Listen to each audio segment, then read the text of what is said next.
Ya Tuhan, kami sadar bahwa kerajaan-Mu bukan tentang kuasa duniawi atau kekerasan. Kerajaan-Mu adalah tentang kerendahan hati, kasih, dan rahmat. Berikanlah kami kebijaksanaan untuk memahami kebenaran ini dan kekuatan untuk menghidupinya setiap hari.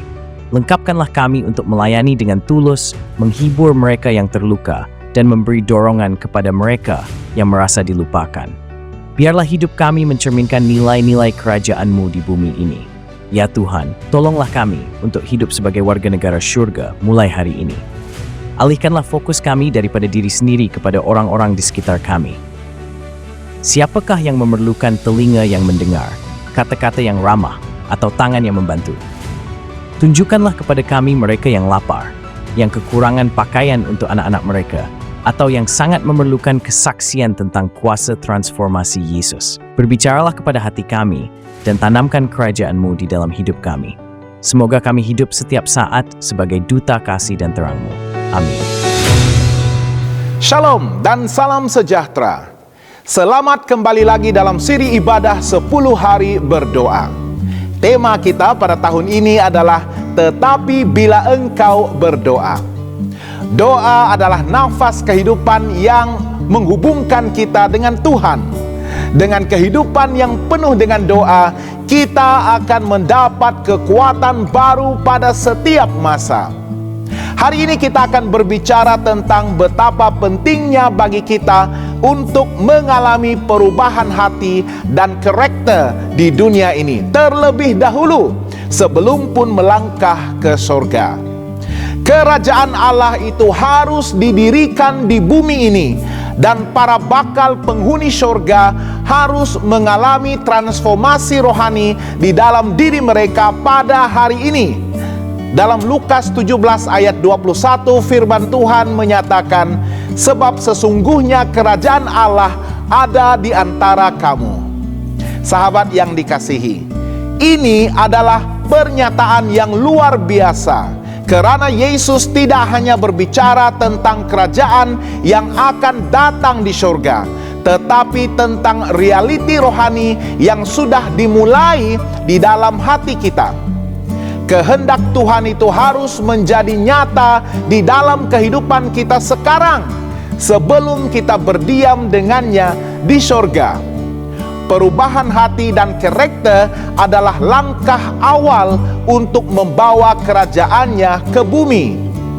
Mari kita renungkan kisah Zekius dalam Lukas 19 ayat 1 hingga 10. Zekius adalah seorang pemungut cukai yang kaya, tetapi kekayaannya diperoleh dengan menipu dan mengambil keuntungan dari orang lain. Ketika Zekius mendengar Yesus akan datang ke Yeriko, dia ingin melihat Yesus, tetapi dia menghadapi dua halangan. Badannya pendek dan dia tidak disukai masyarakat. Namun, keinginannya untuk mengenal Yesus mendorongnya untuk memanjat pokok ara. Apa yang terjadi setelah itu sangat luar biasa. Yesus memanggil Zekius dengan nama. Yesus berkata, "Zekius, segeralah turun, sebab hari ini aku harus menumpang di rumahmu." Dalam pertemuan singkat itu, Zekius mengalami transformasi hati. Dia berkata kepada Yesus, "Tuhan, setengah dari milikku akan kuberikan kepada orang miskin, dan sekiranya ada sesuatu yang kuperas dari seseorang, akan kukembalikan 4 kali lipat." Apa yang kita pelajari dari kisah ini? Pertama, perubahan hati Zekius adalah bukti nyata kerajaan Allah yang bekerja di dalam dirinya. Sebelum bertemu Yesus, Zekius hidup untuk kekayaan duniawi. Tetapi setelah bertemu dengan Yesus, dia menjadi suatu pribadi yang berorientasikan kepada kasih dan keadilan. Yesus mengatakan, "Hari ini telah terjadi keselamatan kepada rumah ini." Keselamatan itu bukan hanya janji masa depan di surga, tetapi realiti yang dimulai pada saat itu juga di dalam hidup Zekius sendiri. Kerajaan Allah telah hadir di dalam hatinya. Sahabat semua, jika kita ingin hidup bersama Tuhan di surga, kita harus mempersiapkan hati dan hidup kita sekarang. Perubahan karakter adalah langkah awal. Kita dipanggil untuk meninggalkan dosa. Seperti Zekius, kita harus melepaskan diri dari dosa-dosa kita, sama ada ketamakan, ketidakadilan, ataupun kebencian. Seperti Zekius, kita dipanggil untuk mengutamakan kasih dan keadilan. Zekius menunjukkan pertobatannya dengan memberi kepada orang miskin dan mengembalikan apa yang telah dia ambil secara tidak adil. Seperti Zekius, kita dipanggil untuk menghidupkan kehendak Tuhan. Yesus mengajarkan kita untuk berdoa, "Jadilah kehendakmu di bumi seperti di surga." Kehendak Tuhan dimulai dengan kasih kepada sesama kita, pengampunan, dan juga kerendahan hati. Kehadiran kerajaan Allah bukanlah sesuatu yang harus kita tunggu setelah kematian ataupun sewaktu kedatangan Yesus yang kedua kali. Kerajaan itu sudah dimulai di dalam hati setiap orang yang berserah kepada Tuhan. Sama seperti Zekius, kita dipanggil untuk membuka hati, bertobat, dan menghidupkan kasih Kristus di dalam kehidupan kita. Perubahan hati dan karakter merupakan intipati daripada persiapan kita untuk kedatangan Yesus yang kedua kali, karena hanya melalui transformasi rohani ini sahaja kita dapat mencerminkan kehidupan yang dikehendaki Tuhan.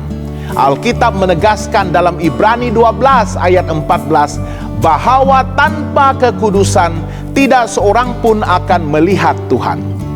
Perubahan ini melibatkan pertobatan dari dosa, penyerahan diri sepenuhnya kepada Tuhan, dan hidup di dalam kasih serta kebenarannya. Dengan membiarkan Roh Kudus bekerja dalam hidup kita, kita menjadi semakin serupa dengan Kristus, bersiap untuk menyambutnya dengan hati yang bersih dan bertekad untuk hidup kehidupan yang mencerminkan kasih dan kehendaknya. Persiapan ini bukan hanya untuk keselamatan diri kita, tetapi juga sebagai satu kesaksian kepada dunia, sehingga orang lain juga dapat mengenal kasih Tuhan melalui kehidupan kita. Marilah kita bertanya kepada diri kita sendiri, adakah kehidupan saya mencerminkan kerajaan Allah? Adakah hati saya telah bersiap untuk hidup bersama Tuhan di sorga? Mari kita bersatu di dalam doa. Tuhan Bapa kami di surga, sekali lagi Tuhan, kami memberikan segala puji, syukur, dan sembah kami kepada Tuhan. Terima kasih sekali lagi kami dapat bergabung di ruangan alam maya ini untuk sama-sama berdoa dan menyerahkan segala kekhawatiran hidup kami kepada Tuhan. Kami sangat bersyukur karena Tuhan membuka laluan bagi kami untuk menggapai kasih karunia Tuhan dan menuntut janji-janji Tuhan untuk dinyatakan di dalam kehidupan kami. Terima kasih Tuhan, dalam ketika di mana kami dirundung pelbagai dengan masalah, pergumulan secara pribadi, dan juga mungkin perselisihan di antara hubungan kami dalam keluarga maupun dengan jiran tetangga dan masyarakat di sekeliling kami. Tuhan, ampuni kami di atas kelemahan dan dosa-dosa kami.